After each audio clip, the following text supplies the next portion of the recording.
feel the power of the dark.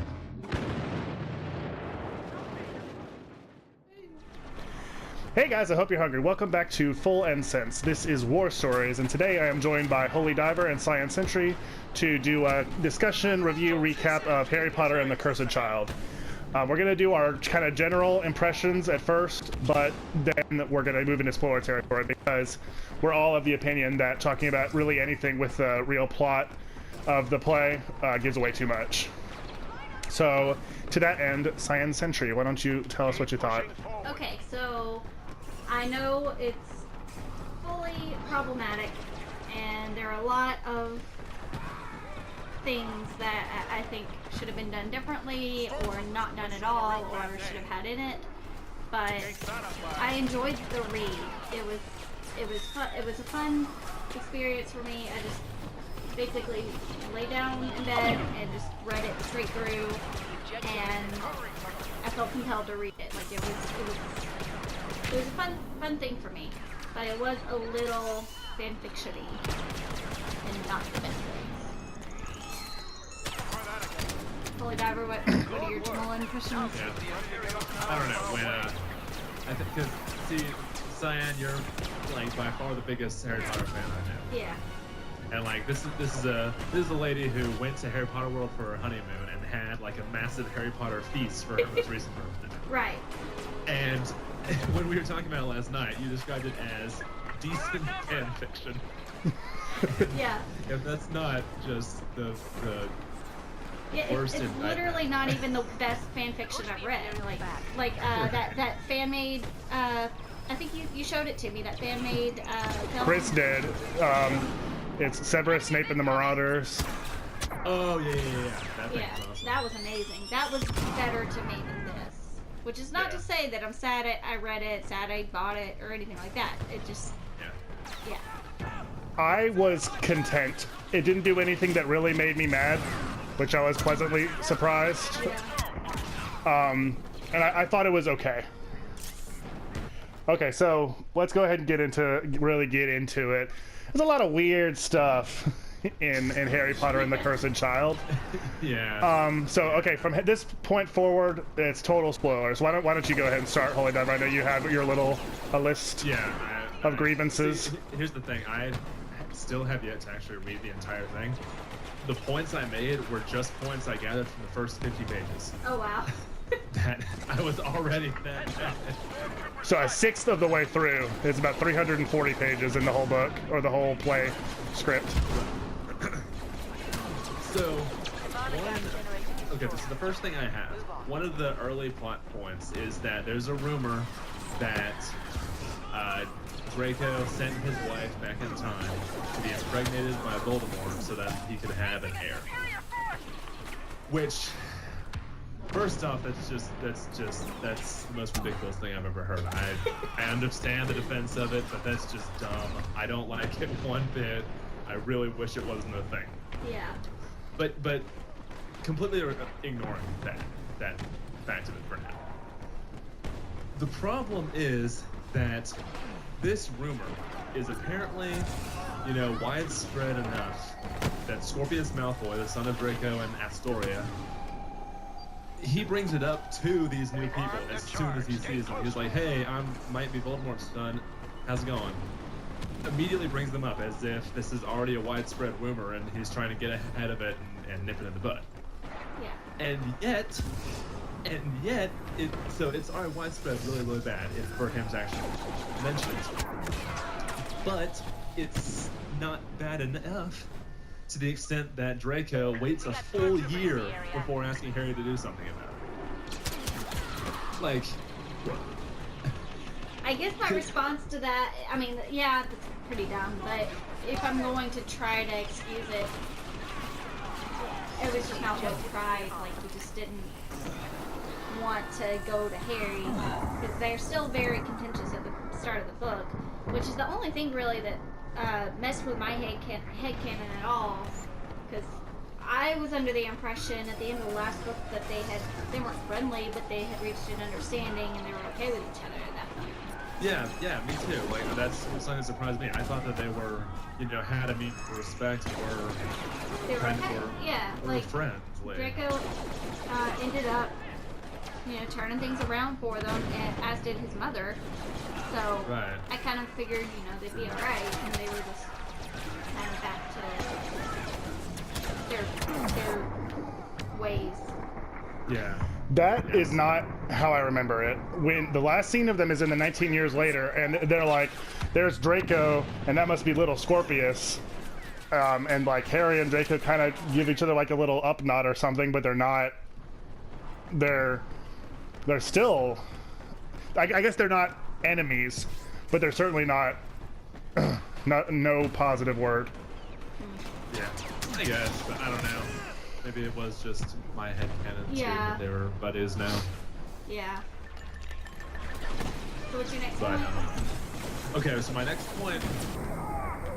Well, most of my points are about Albus and how much I hate him. Okay, so Albus is the main character of the book. I think it's weird that it's called Harry Potter and the Cursed Child because Harry is in it quite infrequently. It's not his story at all. But anyway, I think that I wanted to be Harry's story, if you remember my right. relation. Albus is the sickeningly named youngest son of Harry and Ginny, Albus Severus Potter, who, for some unknowable reason, prefers Albus to Al. Although Harry's the one that has the nickname for him, so that begs the question why he named him Albus in the first place. Yeah. Yeah. Well, I mean, so I hate him. Just because he's so whiny? Huh? Just because he's so whiny and mean? Yeah. Yeah. Yeah. He's so lame. Yeah, he is. Like every problem he has, he's actively trying to make himself sad. Yeah. Like, for example, the main first thing that he was really concerned about is, oh no, what if we get placed in Slytherin? Oh no, I was placed in Slytherin. Oh no, it's so awful. Harry told him that he could choose. Yeah. and he just... Yeah, he obviously didn't. Or maybe the Sorting Hat was like, nah, this Slytherin. Well, I mean, maybe, but we didn't get to see that. It's like, Right. I don't know why you're complaining so much. And then one of the big problems that I have is how it's laid out, because like it starts as Albus's first year, but then it's like, it goes across, like, I don't know, I think by the end of the first bit that I read, it was like the fourth year now. It was so fast. All of the plot happens in his fourth year, but it starts with the exact 19 years later scene that was the epilogue of book 7. Yeah. Yeah, that's weird too. I like that, but I don't. No, I like that part specifically, yeah, but the fact that they rush so fast ahead, and the problem with that just is start that there. They established Albus's character and then didn't let him grow at all. Not at all. Not at all. He didn't Whereas, have- like, you think about what a huge amount Harry grew between his first and fourth year, and Yeah. Hermione and Ron. He stayed the exact same. He stayed the same lame, whiny little kid the entire time. Right. And like, you wonder why Harry gets impatient with him. He's an idiot. Yeah, that's my single biggest critique of the entire thing is no one had any real growth. Right. Yeah, there's not really any arcs. Harry did a little tiny bit. That's it. Yeah. Also, this was a subheader in my little bullet points. Albus is also a jerk. Like the scene with Harry's blanket. Yeah. Yeah, okay. Oh my gosh. So Harry, apparently he ends up having the blanket that he was wrapped in as a tiny baby. Petunia had kept it all those years, and Dudley inherits it when Petunia dies, which that's like the final screw you to Harry, right? I'm not even gonna give you your baby blanket. That goes to Dudley too. But Harry, I got the impression it was just that he packed just away kind in. of found it. yeah, I know. It was trying to be a joke, Ah, You don't but get it to can't be. I don't get to. Only serious, angry time. Yeah. No, I mean you're both absolutely right, of course, but so he always held onto this blanket as like a good luck charm, and it's the only thing he ever owned of his mother's. And Albus is like, oh, that's pretty lame. Yeah, it's Yeah. like I think he called it a stupid moldy blanket or Yep. something like that. Yeah. Like, gosh. Okay, sure. I don't care how Such. I don't care how mad you are at your dad. If he's giving you something that obviously personal and painful, at least, you know, be indifferent, not outright mean about Yeah, it. you can say, oh, thank you. Yeah, Right. Or even, okay, and pack it in your bag. yeah. End. Done. Right. Like, even if you think it's stupid, you can appreciate the gesture. Exactly. I mean, this is something that was important to your dad. He gave it to you. Therefore, it should be important to you too. Like, I don't think that's asking Yeah, too I much. feel like that was fully and wholly just so we know something is going to be there for the time travel next. Yeah, they end up using the blanket as a means to send messages back and forth in time, because the whole plot hinges on Albus and Scorpius. They decide that they need to right Harry's wrongs, and after hearing Amos Diggory, the father of Cedric, complain to Harry about Cedric dying, they decide to use a time turner that's much more powerful than Hermione's, that can go way back in time to bring Cedric back to life, to prevent him from ever dying. And that's the main crux of the plot. They go back several times trying to mess him up in the Triwizard Tournament, because they reason if he hadn't won it, he never would have gone to the graveyard, and there would be no spare to kill. And of course, you know, it's butterfly effect, they're meddling with small things.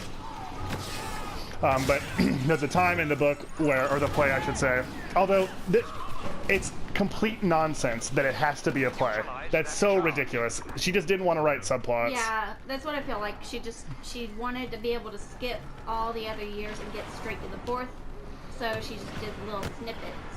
And But then, why didn't she just do that? I don't know. I don't know. Just skip it, you know? I don't know. Maybe she wanted to write a play. That's fine. Just say that. Say, I felt like getting into playwriting. I think it would be a cool story for the stage, and that's what I wanted to do. It's my characters, it's my billion-dollar empire, screw you. And I'd be, okay, fine, that's fair enough. Yeah. But don't claim, because especially since, like, in one of the, like, dark alternate futures, like, all of the beloved characters get the Dementor's kiss. Like, how did they show that convincingly on a stage? Like, there's so many special effects that would look So many silly. things. I was trying to picture, like, I have a pretty, you know, decent history in stage managing, and there were very, very few effects that I figured you could actually stage in any way. It makes me want to see it and see how Yeah, they're gonna do it. that's definitely true. But the only way I could figure with a lot of them is to have like some sort of computerized background, like some of those dances you see where the dancers are like interacting with the background, that kind of thing. That's Yeah. the only way I could figure they could do something, and even that wouldn't get everything. Right. And So I mean, at that- that point, just make a movie. Yeah, Just that was make a movie. But anyway, the point we're making is that they use the blanket to communicate through time. And CyannSentry is right. That's the only reason they established it, is just because so it could be the MacGuffin later. Yeah. My biggest problem, before we continue with your list, Holy, I feel that the characters did not have their voice from the books. I thought that Harry seemed far, far different than the person we had come to know across 7 years of books. Well, I mean, way more than that, years of books, but 7 books. It was worst with Harry, it was best with Hermione, and it was with, like, varying success with the other characters. I thought Ginny was really good. Her voice was convincing to me. Yeah, Ginny was pretty good, but I thought she was still relegated to the background, just like in the books. Yeah. I thought Hermione was the best, but that's J.K. Rowling's insert character, so that's to be believed. But Harry and Ron too, I thought were not like, and I know, like, I can't imagine how difficult that must be. But she chose that this is what she wanted to do with the character, so I mean, I don't think it's all not just because it's hard doesn't mean it's not above critique. Oh yeah. Definitely. But I liked lots of it. Like, I thought in general the plot was, I can't believe that she chose to use the time turner again when it was like such a like. Why did they use it all the time? Because meddling with the past is so difficult. But it turned out okay in this. Like, all's well that ends well. So I thought that was, but it held together well. I thought so. The rumor is that Scorpius is Voldemort's child, but it turns out that it's this other character, Delphi, who is the child of Voldemort and Bellatrix Lestrange, and I think that's okay. Yeah, but she wasn't. I have issues with some characters like this that are just so overly perfect in the beginning, and then, oh, by the way, they were bad the whole time, because I tend to call it out early on, and then I just, like, I don't trust them throughout the book, because I have trust issues. But, yeah, that was my problem with her, I guess. She didn't give any foreshadowing at the beginning. Right. Like, and one thing I really did not like, so the whole play is the shadow of Voldemort looms over the whole thing. Harry's scar hurts again. There's all the rumors about Voldemort parenting a child. Like, it's obvious that he is still very important to the plot, and that's fine. And if that's where it had stayed, I would be okay. But it was like she couldn't help but have Voldemort physically be in it. When they go back in time, the finale, the climax, is Delphi wants to stop Voldemort from murdering Harry's parents, or from trying to kill Harry specifically, because she knows that it ends up dooming Voldemort. So she thinks that's the best way to do it. So Voldemort is just like there, chilling, like hanging out, and and then they do this weird thing where they like transfigure Harry to look like Voldemort to try to trick her. It's just like she could not help but have it be Voldemort. I think it would have been a lot cooler if he had just never been there, like just have that thread. Yes, have him be like how he was in Prisoner of Azkaban. That's one of the reasons why Prisoner of Azkaban is strongest to me, is he's on every page, he's in every chapter, but he never makes an appearance. It's just the threat of him. Yeah. Like that's the whole point of the character of Voldemort, is the threat of him. That's why he's he who must not be named. He can't even say his name. But no, he's just trotting around, getting into mischief.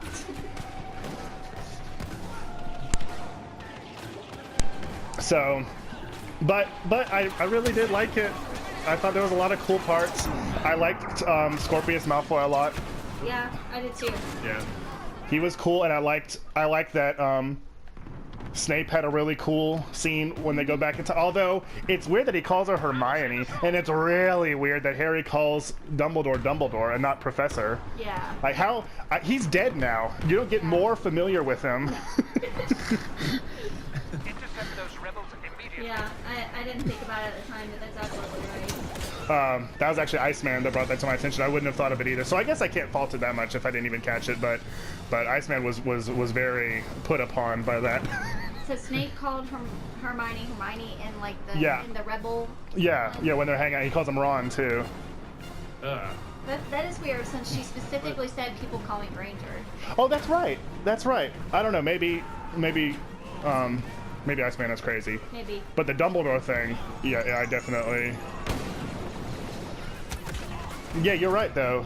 She only goes by Granger. Yeah, even Ron called her Granger, which was weird. I don't think you would revert to that no matter how long someone's calling you that. Mm-hmm. Yeah, seriously, I mean. And I thought that, like, the final message, it's really all about Harry's relationship with his son. Yeah. And that was problematic because of the problems with Harry's voice, and like it's just so weird seeing him transition into being a father, and it just doesn't gel with who we know the character to be. But like that's kind of the point. Yeah, and it's still like a good moral, and it's still like this came off so negative because we're basically listing all of our problems with it. But I mean, I really did quite like it. I would really love to see. I'm sure they'll do an American production, though. There's no way they wouldn't. Oh yeah, no. And WB already bought the distribution rights, so there will almost certainly be a movie too. But yeah, I think the movie will be like a can of worms because they will want to use. I think Emma Watson is very unlikely to want to return, and so therefore they would probably want to use a black actress like they did with the stage play, because I think there would be quite an uproar if they didn't, and that's fine. But they meet young Hermione. And like they'll surely use like stock footage of some of the characters as young. Like it's just gonna be a mess. And Snape, of course, would have to be recast, and that would be Yeah. It's bad enough having terrible, angry Dumbledore. Right. I'm gonna Yeah, give they W don't the need to benefit make of it the into a doubt. movie. No, I'm gonna give them the benefit of the doubt and hope that their distribution rights is for a taped version of the play. Yes. Yeah, that's fine. Just record it. Everybody says it's awesome. Mark Hamill was going on and on about it on Twitter, and if it's good enough for him, Yeah. who are we? Yeah. Okay, so do you have any more grievances, Holy? I mean, just the time Turner in general. I really hate time travel in movies because I don't think it's ever done well. And this is no different. It's done well in Back to the Future because it's a comedy. It doesn't matter. You know, it's the same thing It's done well in Terminator. that happened 'cause in it's Seven. cool. Rowling is trying really hard to find out a way to tug at our heartstrings with death. And Craig Boker Jr. killing every single secondary character. Yeah. In this book, she did it by killing the main characters, but only in an alternate timeline. And then that random dude, which I guess was supposed to mirror Cedric, because it was so unnecessary. But we don't know who he is. We don't care. Right. Like Cedric, we And got some, backstory with him. We knew he was a sweet guy. We knew he was a really decent person and tried to help everybody out. But this guy, Boker, Yeah, Craig Boker Jr. We don't even know Craig Boker Sr. How about Neville Longbottom Jr.? Then we'll care. Yeah. How about that? Right. And Neville, who we know is a teacher at the school, isn't even in it. They just mention his name. yeah. Wait, but happy things. I liked the prophecy, like when spares are spared. I thought that was cool. And there were a lot of moments I was like, oh, like when they, even though, like, yeah, it's a mess, like, the first time they go back in time and come back and Ron, like they, Albus is in Gryffindor instead of Slytherin, and Ron is married to Padma Patel instead of Hermione. It's just like little changes. It's like, it's kind of cool. And the first time Harry's scar hurts, Yeah. I like, He stopped. He read it first before I got to. because I read inhumanly fast. Yeah. And he like stopped and like, I've got to tell you. Yeah, I had to. So that part was really cool.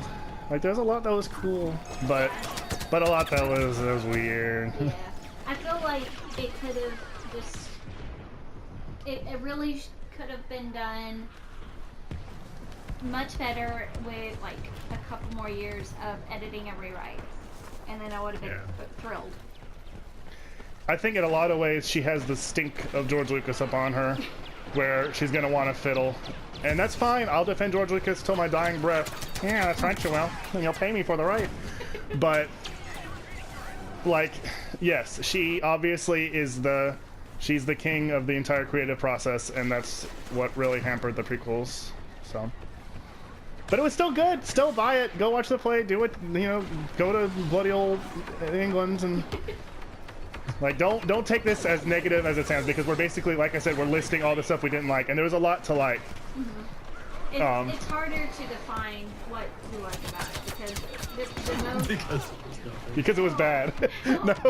no, but you're right. There is the but nostalgia seriously, attached I to didn't it. like it very much at all. Granted, I didn't finish. I'm gonna go back and I'm gonna finish reading it. Okay. But Yeah, you definitely should. I think it gets progressively better in a lot of ways. well, there's one.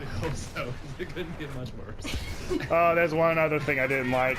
So the second time they go back in time, she shows like it's like the worst possible future. So it's like there's Dementors everywhere. They call it like, you're ruining Voldemort Day. Like, come on, chill out, relax. Big trouble. And Cedric is a Death Eater because he got embarrassed by losing the Triwizard Tournament, and he murdered Neville in this timeline. And Harry is dead, and that's when it's Granger, and it's just. And Umbridge is the headmistress of Hogwarts. And we messed up bad, guys. Oh man. Yeah, it was the Bad for Scorpius though, because that's the only timeline that his story like.